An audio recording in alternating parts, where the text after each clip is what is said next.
Hi friends, मैं हूं परितोष पवन and स्वागत करता हूं आपके मेरे YouTube चैनल वावसर पे। आज मैं लेकर के आया हूं आपके लिए काफ़ी इंपॉर्टेंट वीडियो। मैंने देखा है स्टूडेंट को ज्योमेट्री में काफ़ी दिक्कतें होती है इस एंगल के कॉन्सेप्ट के वजह से। मैं लाया हूं सारे एंगल का डेफिनीशन, आपके उससे रिलेटेड कॉन्सेप्ट, उसकी अंडरस्टैंडिंग। होप करता हूं कि आपको ये वीडियो देखने के बाद आपका सारा कॉन्सेप्ट क्लियर हो जाएगा और आप अपने सारे सवाल को फटाफट सॉल्व कर सकेंगे। शुरू करते हैं।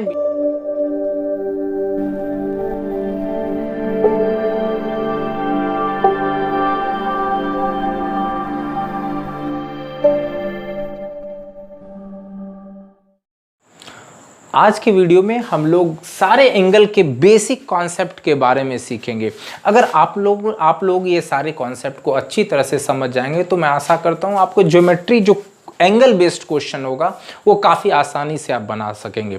मैंने देखा है स्टूडेंट्स को इन छोटी छोटी चीज़ों पे काफ़ी कन्फ्यूज़न होता है और ये कन्फ्यूज़न डेफिनेटली जब आप सवाल बनाएंगे तो ये आपका सवाल जो है इन कन्फ्यूजन के वजह से गलत हो जाएगा।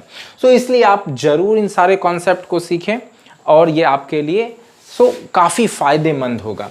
शुरू करते हैं हम लोग एंगल से।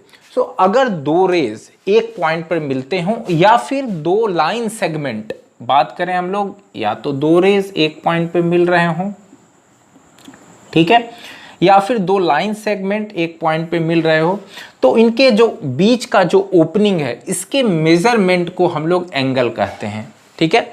एंगल को थीटा से, जैसे नंबर को वेरिएबल एक्स वाई या जेड से डिनोट करते हैं, वैसे ही एंगल को थीटा से डिनोट करते हैं। तो इनके बीच के जो ओपनिंग का मेजरमेंट होता है वो एंगल है, ठीक है। सबसे पहले हम लोग बात करेंगे जीरो एंगल।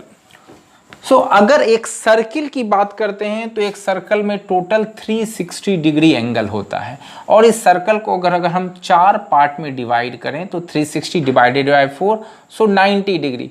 ईच पार्ट जो है आपका 90 डिग्री के बराबर होता है। तो इसको हम ऐसे समझ लें कि ये चार पार्ट हो गया और इसमें जो ईच पार्ट है वो 90 डिग्री। यहाँ अगर आप 0 से शुरू करते हैं तो यहाँ 90 डिग्री, 90 ऐड हो गया तो ये 180 डिग्री। कहने का ये मतलब है अगर यहाँ से यहाँ तक एंगल की बात करें तो ये 90 है, अगर इसमें और 90 ऐड हो गया मतलब यहाँ से यहाँ तक ये टोटल 180 डिग्री हो गया। अगर इसमें और हम 90 ऐड कर दें तो this is till here it is 270 degree और इसमें और 90 जोड़ दें तो यहीं आकर के ये 360, जहाँ 0 है वहीं पर आकर के 360 डिग्री एंगल हो जाएगा, ठीक है। तो अब इसमें हम बात करेंगे कि इन सारे जो होल 360 डिग्री है तो इसमें से कौन कौन सा एंगल होता है। तो सबसे पहले जीरो एंगल है।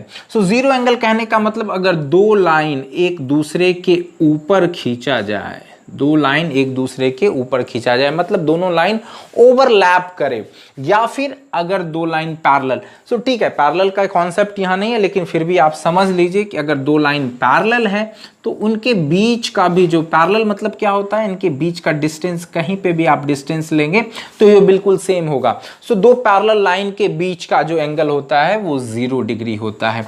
और यहाँ पर 0 कहने का क्या मतलब है कि ये लाइन जो है एक दूसरे लाइन पर ओवरलैप कर रहा है, ठीक है, इसी लाइन पे दूसरा लाइन खींचा हुआ है तो उनके बीच का एंगल भी क्या होगा, 0 होगा। अब क्या करते हैं, उस लाइन को धीरे धीरे हम एंगल जो इनके बीच का जो ओपनिंग है उसको हम बढ़ाना शुरू करते हैं, ठीक। अगर ये एंगल जो है 0 से बड़ा और 90 से छोटा हो तो वैसे एंगल को हम लोग एक्यूट एंगल कहते हैं, एक्यूट एंगल। आप इसको याद कर सकते हैं, छोटे बच्चे को जो क्यूट होते हैं उसी से आप याद रखें कि जो एंगल जो है वो 0 90 से जो छोटा हो, 90 से जो छोटा हो उस एंगल को हम लोग एक्यूट एंगल बोलेंगे। 0 से बड़ा, 90 से छोटा, 0 से ग्रेटर देन 0, थीटा ले लें वैल्यू, एंड लेस देन 90, ठीक है। तो ये एंगल आपको क्या हो गया, एक्यूट एंगल, एक्यूट एंगल। अगर एंगल 90 डिग्री का हो तो इसे हम लोग राइट एंगल बोलते हैं, राइट एंगल, ठीक है। 90 से अगर बड़ा हो और 180 से छोटा हो तो इसे हम लोग ऑब्ट्यूस एंगल बोलते हैं। आप इसे याद कर सकते हैं ओबेसिटी से। ओबेसिटी क्या होता है, मोटापा, अधिक, कोई चीज अधिक हो।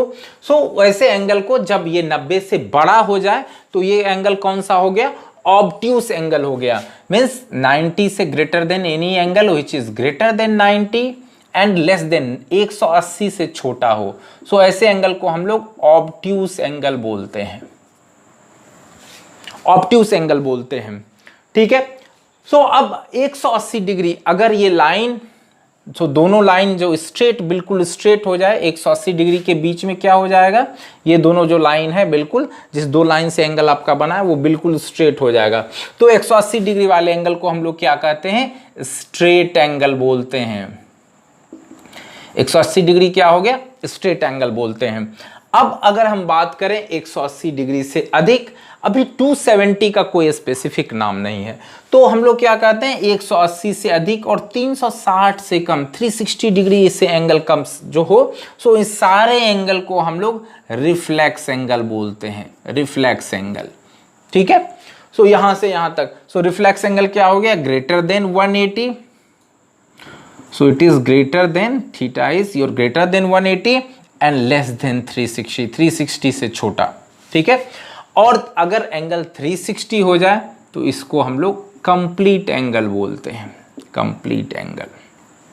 ठीक है, तो होप आपको सारी बातें समझ में आ गई होंगी। एक्यूट एंगल क्या हो गया, सबसे पहले जीरो एंगल, दोनों लाइन बिल्कुल एक दूसरे के ऊपर हो, जीरो एंगल।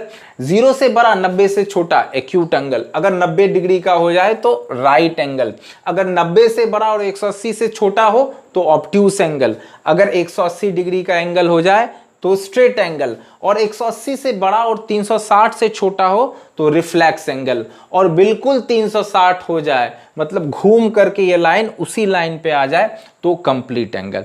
तो ये सारे एंगल के आपके पास ये सारे टाइप हो गए। ठीक है, अब कुछ और अलग तरह के एंगल की बात करेंगे हम लोग। जैसे कि कंप्लीमेंट्री एंगल। कंप्लीमेंट्री एंगल क्या होता है कि अगर दो एंगल का सम, ठीक है, अगर दो एंगल का सम अगर 90 डिग्री हो जाए तो उसे कंप्लीमेंट्री एंगल कहते हैं। सप्लीमेंट्री एंगल, अगर दो एंगल का सम आपका 180 हो जाए तो उसे सप्लीमेंट्री एंगल कहते हैं। और रिफ्लेक्स एंगल, अगर दो एंगल का सम 360 हो जाए, 360 हो जाए तो उसे रिफ्लेक्स एंगल कहते हैं। कभी कभी स्टूडेंट कंफ्यूज कर जाते हैं कि कंप्लीमेंट्री कौन था 90 या 180 या सप्लीमेंट्री कौन था। तो आप इसको ऐसे याद रख सकते हैं, सी पहले आता है अल्फाबेट में, एस बाद में आता है, 90 यहां पहले आता है। Complementary angle is 90, supplementary angle is 180। ठीक है, और रिफ्लेक्स एंगल आपका सम, अगर दो रिफ्लेक्स एंगल है तो 360। अगर आपसे पूछा जाए कि 50 का कंप्लीमेंट्री एंगल बताइए तो 40 हो जाएगा, 50 प्लस 40 इज 90। अगर आपसे पूछा जाए 110 का सप्लीमेंट्री एंगल बताइए तो 70 हो जाएगा, 110 प्लस 70 इज 180। अगर आपसे पूछा जाए 310 का रिफ्लेक्स एंगल बताइए ये भी 70 हो जाएगा, because sum of 310 and 70 is ये 50 हो जाएगा। 310 एंड 50 इज 360। तो ये सारे कॉन्सेप्ट हो गए कंप्लीमेंट्री एंगल, सप्लीमेंट्री एंगल और रिफ्लेक्स एंगल के। अब बात करेंगे हम अलग तरह के एंगल की, जो एंगल आपका दो लाइन अगर आप खींचते हैं तो इनके बीच फॉर्म होता है। जैसे कि एडजेसेंट, अब हम लोग सीखेंगे एडजेसेंट एंगल, लीनियर पेयर और vertically opposite angle. Adjacent angle क्या कब होता है कि अगर दो एंगल एक दूसरे के बाजू अगल बगल हो, ठीक है, और उनका एक साइड जो है, एक आर्म जो है वो कॉमन हो, तो ऐसे एंगल को हम लोग एडजेसेंट एंगल बोलते हैं। जैसे कि अगर मैं एग्जांपल दूं,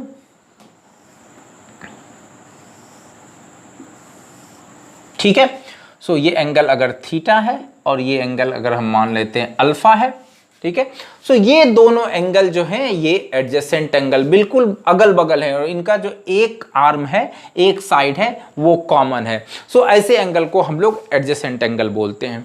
अगला कॉन्सेप्ट क्या है, लीनियर पेयर। लीनियर पेयर क्या होता है कि अगर दो एंगल एडजेसेंट एंगल, बगल वाला दो एंगल हो और उनका सम 180 डिग्री हो जाए, 110 हो जाए, सो मान लीजिए अगर ये एंगल 60 डिग्री, सॉरी 110 नहीं 180 हो जाए, सो ये अगर 60 है और ये 120 है, सो इन दोनों का सम क्या हो गया 180 हो गया। तो ऐसे एंगल को हम लोग लीनियर पेयर कहते हैं, लीनियर पेयर। ठीक है, हमेशा ध्यान रखिएगा लीनियर पेयर। सो ऐसा दो एडजेसेंट एंगल होता है जिनका सम 180 के बराबर हो गया। ठीक है, सो ये लीनियर पेयर। अब आते हैं हम लोग वर्टिकली अपोजिट एंगल। सो वर्टिकली अपोजिट एंगल कब फॉर्म होता है, अगर दो लाइन एक दूसरे को अगर क्रॉस इंटरसेक्ट कर रहे हो, दो लाइन अगर एक दूसरे को इंटरसेक्ट कर रहे हो कहीं भी, तो यहां पर क्या होता है आमने सामने वाला एंगल, ये एंगल और ये एंगल, ये दोनों बराबर होते हैं। वैसे ही ये एंगल और ये एंगल, ये दोनों एंगल बराबर होगा। अगर मैं इसका नाम दे दूं 1 2 3 4, so angle 1 is equal to angle 3 and angle 2 is equal to angle 4। ठीक है, सो ये दोनों जो है वर्टिकली अपोजिट एंगल होंगे, और वर्टिकली अपोजिट एंगल हमेशा इक्वल होता है, हमेशा हर कंडीशन में वर्टिकली अपोजिट एंगल जो होता है इक्वल होता है। सो अब हम बात करेंगे corresponding angle, alternate interior angle, alternate exterior angle and को इंटीरियर एंगल और कंसेक्यूटिव एंगल। सो ये कॉन्सेप्ट काफी इंपॉर्टेंट है। जब भी आपको पैरेलल लाइन प्रॉपर्टी से क्वेश्चन होगा तो आपको ये सारे एंगल आपको काम में आएंगे, एंगल का वैल्यू निकालने के लिए आएगा, तो काफी ये आपको वहां हेल्पफुल होगा। सो अगर दो लाइन एक प्लेन पर हो, अगर दो लाइन एक प्लेन पर हो, ठीक है, और एक तीसरा लाइन इस दोनों लाइन को अलग अलग पॉइंट पर इंटरसेक्ट कर रहा हो, तो इस तीसरे लाइन को हम लोग ट्रांसवर्सल लाइन कहते हैं, ट्रांसवर्सल लाइन, ट्रांसवर्सल लाइन। ठीक है, सो ये दोनों लाइन कोप्लेनर हो गया, और ये थर्ड लाइन अगर इस दोनों लाइन को अलग अलग पॉइंट पे इंटरसेक्ट कर रहा हो तो इस लाइन को ट्रांसवर्सल लाइन कहते हैं। अब इसमें आप ये जो दो लाइन के बीच का जो एरिया है, ये जो एरिया आप देख रहे हैं, ये एरिया जो है, सो इसको हम लोग इंटीरियर बोलते हैं, इंटीरियर पोर्शन। क्यों, ये अंदर है, दोनों लाइन के अंदर है। बाकी ये जो बाहर का एरिया है, सो दिस एरिया और ये एरिया, ये एरिया और ये एरिया, सो ये बाहर का जो एरिया है इसको हम लोग एक्सटीरियर बोलते हैं। सो ये काफी इंपॉर्टेंट है, ये आप ध्यान में रखेंगे कि ये अंदर का जो पोर्शन है उसको हम लोग इंटीरियर कहते हैं, और जो बाहर का पोर्शन है उसे हम लोग एक्सटीरियर कहते हैं। ठीक है, सो अब बात करते हैं एक एक एंगल की।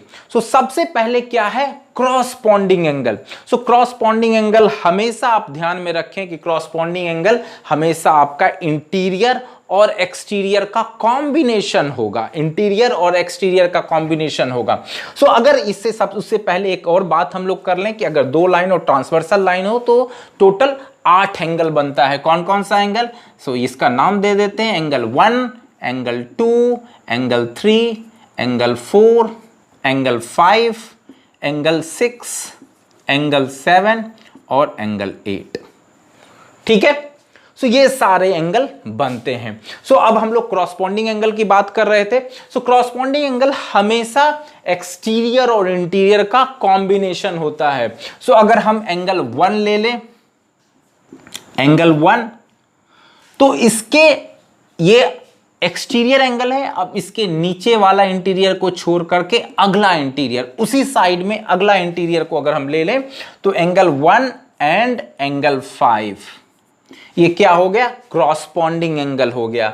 उसी तरह से एंगल 2 एंड एंगल 6, 3 को छोड़ करके एंगल 6, सो ये क्या हो गया, क्रॉसपॉन्डिंग एंगल हो गया।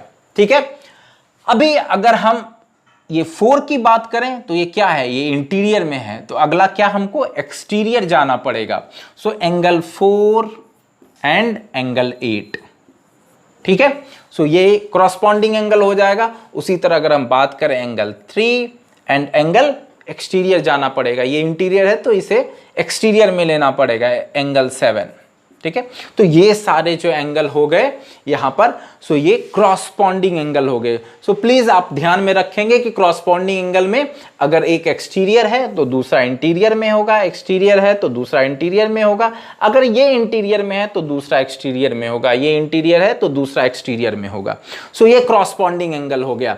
अभी आपको क्वेश्चन कैसे आएगा, तो अगर ये लाइन, ये दोनों लाइन हम लोगों ने कोप्लेनर लिया है, अगर ये दोनों लाइन पैरेलल होता, अगर ये दोनों लाइन पैरेलल होता तो मेरा ये जो क्रॉसपॉन्डिंग एंगल है, सो ये क्रॉसपॉन्डिंग एंगल इक्वल हो जाता है, एंगल 1 और एंगल 5 मेरा इक्वल हो जाता। उसी तरह से 2, 6, 4, 8 और 3, 7 जो है इक्वल हो जाता। सो इसको क्रॉसपॉन्डिंग एंगल आपका, अगर ये पैरेलल है तो क्रॉसपॉन्डिंग एंगल क्या होगा, हमेशा इक्वल होगा। हाँ, तो क्वेश्चन में आपको क्रॉसपॉन्डिंग एंगल किस तरह से आएंगे, अगर ये पैरेलल लाइन के फॉर्म में दिया हो तो आप देखिए कि आपको कुछ ऐसा अगर लिखा रहे तो ये एंगल और ये एंगल क्रॉसपॉन्डिंग होगा, या फिर ये एंगल और ये एंगल क्रॉसपॉन्डिंग होगा। ठीक है, ये तो आपको इस तरह से दिया। अगर ये दोनों पैरेलल लाइन इस तरह से हो तो आपका क्रॉसपॉन्डिंग एंगल कौन सा होगा, ये एंगल और ये एंगल, या फिर ये एंगल और ये एंगल। सो इस तरह के डायग्राम को जहां भी देखें आप इमीडिएटली आइडेंटिफाई करें। अगर ये दोनों लाइन पैरेलल है, सो पैरेलल हो या नहीं हो क्रॉसपॉन्डिंग एंगल तो फॉर्म करेगा, लेकिन अगर लाइन पैरेलल है तो ये क्रॉसपॉन्डिंग एंगल जो है इक्वल होगा। सो अगर ये दोनों पैरेलल है तो ये क्रॉसपॉन्डिंग एंगल इक्वल होगा, यहां भी ये इक्वल होगा, ये दोनों इक्वल होगा, या ये दोनों इक्वल होगा। सो इस तरह के डायग्राम में आप तुरंत मार्क करेंगे कि क्रॉसपॉन्डिंग एंगल है, और अगर ये पैरेलल है तो ये इक्वल भी होगा। सो अब होप आपको समझ में आ गया होगा कि क्रॉसपॉन्डिंग एंगल क्या है। सो आगे बात करेंगे अल्टरनेट इंटीरियर एंगल। सो यहां क्या बात कर रहा है, अल्टरनेट क्या मतलब होता है, अल्टरनेट एक को छोड़ करके नेक्स्ट वाला, ठीक है, अल्टरनेट। और क्या बोल रहा है, इंटीरियर एंगल। सो मैं आपको बिल्कुल इस तरह से बताऊंगा कि आपके दिमाग में ये बैठ जाएगा, अगर आप भूलना भी चाहेंगे तो आप भूल नहीं पाएंगे। सो अल्टरनेट इंटीरियर एंगल, अल्टरनेट मतलब एक छोड़ करके, इंटीरियर मतलब अंदर का। सो मैंने आपसे पहले ही कहा था इंटीरियर पोर्शन कौन सा है, ये पोर्शन, अंदर वाला पोर्शन इंटीरियर है, और अल्टरनेट मींस एक छोड़ करके। अगर हम 4 लें या 3 से शुरू करें, एंगल 3, सो एंगल 3 से हम कहां आ जाएं, नीचे आ जाएं, और हमको इंटीरियर में ही जाना है, बिकॉज ये अल्टरनेट इंटीरियर एंगल, हमको एक्सटीरियर नहीं जाना है। सो अगर 3 ले, 6 को छोड़ करके 5, सो angle 3 and 5 is alternate interior angle. उसी तरह से एंगल 4, 5 को छोड़ करके 6, angle 4 and angle 6 is alternate interior angle. और हमेशा की तरह अगर ये दोनों लाइन पैरेलल हो तो हमारा अल्टरनेट इंटीरियर एंगल भी इक्वल होगा। ध्यान रखें, क्रॉसपॉन्डिंग एंगल इक्वल होगा, अल्टरनेट इंटीरियर भी अगर पैरेलल लाइन है तो ये इक्वल होगा। ठीक है, सो ये अगर डायग्राम आपको किस तरह से आ सकता है क्वेश्चन में, सो सेम तरीके से अगर इस तरह से दिया हुआ है तो आपका ये और ये अल्टरनेट हो गया। ठीक है, मे बी ऐसा लाइन नहीं हो, इस तरह से हो तो अल्टरनेट हो गया, या फिर आपको इस तरह से दिया हो। ठीक है, सो ये लाइन और ये लाइन। उसी तरह से अगर इस एंगल की बात करें तो ये एंगल और ये एंगल, यहाँ पर भी अगर आप देखें तो ये एंगल और ये एंगल अल्टरनेट इंटीरियर होगा। तो होप आपको अल्टरनेट इंटीरियर भी अच्छे तरीके से समझ में आ गया होगा। अब हम बात करेंगे अल्टरनेट एक्सटीरियर। सो यहाँ क्या कह रहा है, एक्सटीरियर, इंटीरियर नहीं, एक्सटीरियर। सो एक्सटीरियर में क्या करेंगे, बिल्कुल बाहर बाहर ही बात करेंगे, हम अंदर जाएंगे ही नहीं। सो जैसे अगर एंगल 1 लेते हैं, ठीक है, सो बाहर आएंगे एंगल 8, और ये छोड़ करके, बिकॉज इट इज अल्टरनेट, एक छोड़ करके, 8 छोड़ करके हम लोग 7 लेंगे, angle 7। So angle 1 and angle 7 is alternate exterior angle. वैसे ही एंगल 2 एंड एंगल 7 को छोड़ करके एंगल 8, क्योंकि हमको क्या करना है, अल्टरनेट लेना है और बाहर लेना है, एक्सटीरियर में लेना है. So my angle 1 and angle 7 is alternate exterior angle. Similarly angle 2 and angle 8 is alternate exterior angle. और अगर ये दोनों लाइन पैरेलल है तो मेरा अल्टरनेट एक्सटीरियर एंगल भी इक्वल होगा. ये भी इक्वल होगा, ये भी इक्वल होगा. अगर पैरेलल लाइन है ये भी इक्वल होगा. तो अभी तक हम लोगों ने जो देखा वो सारा इक्वल था. अब हम बात करेंगे ये लास्ट टाइप के क्वेश्चन की, को इंटीरियर एंगल. अगेन नाम से बहुत क्लियर है कि को इंटीरियर, को मीन्स क्या, साथ. इंटीरियर एंगल मीन्स अंदर का एंगल, जो एंगल साथ में हो और अंदर का हो. सो ऐसे एंगल को हम लोग को इंटीरियर या फिर कंसेक्यूटिव एंगल बोलेंगे. ठीक है, कंसेक्यूटिव इंटीरियर एंगल. सो अगर हम 3 लें, एंगल 3, इंटीरियर की बात हो रही है तो सारा एंगल हम अंदर ही लेंगे. 3 के साथ वाला कौन है, 6. So angle 3 and angle 6 is co interior angle. Similarly angle 4 and angle 5 is co interior angle. और यहां पर क्या है, को इंटीरियर एंगल इक्वल नहीं होगा, इनका सम जो है, सम क्या होगा, 180 होगा, 180 होगा आपका. ठीक ना. सो हमेशा ध्यान रखें, corresponding angle, alternate interior angle, alternate exterior angle क्या होगा, इक्वल होगा. और आपका को इंटीरियर एंगल या कंसेक्यूटिव इंटीरियर एंगल क्या हो जाएगा, सो उनका सम हमेशा 180 के बराबर होगा.